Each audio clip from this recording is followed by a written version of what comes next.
Hello guys, welcome sa Rodel Orlina TV channel. So sa video kong ito ngayon, ituturo ko sa inyo kung paano ang tamang pag-delete ng mga request message natin sa spam para makaiwas tayo sa mga hacker. Susundan nyo lang ang video kong ito nang sa ganon alam nyo ito kung paano gawin. Kung baguhan ka man lang din dito sa aking YouTube channel, huwag kalimutan na mag-subscribe at i-click yung notification bell nang sa ganon magiging updated pa kayo sa mga susunod ko pa na-upload ng video na katulad nito. So yun na guys, hindi na natin to patagalin pa. Proceed na tayo pagkatapos sa aking intro. Para makapagsimula na tayo, so proceed tayo sa ating messenger.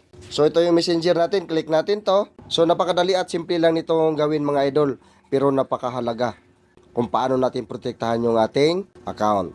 So ngayon, pagka-click natin dyan, yung tatlong line na yan, click lang din natin tong message request. Katapos itong spam, yan, i-click natin to. So dito sa spam guys, katulad nito may nag-message sa atin, hindi natin to friend siya, kaya dito nalagay sa spam. So kung di ka nakasigurado dito at walang nag-info sa iyo na may nag-message sa iyo ng ganito, so hindi natin to basta-basta na i-open.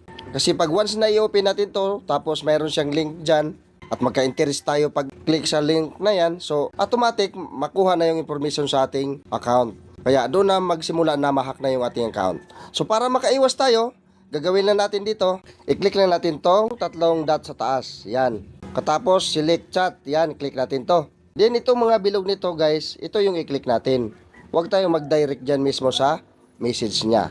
Ngayon, pagka kulay blue niya dyan, i-click lang natin tong sign na delete dyan sa taas. Tapos itong delete. Click natin delete. So yun, nawala na siya guys.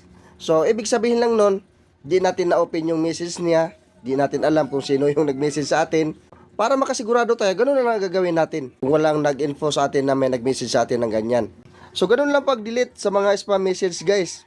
Para maging safe yung ating account. So yun lang, sana nasundan yung aking tutorial ngayon.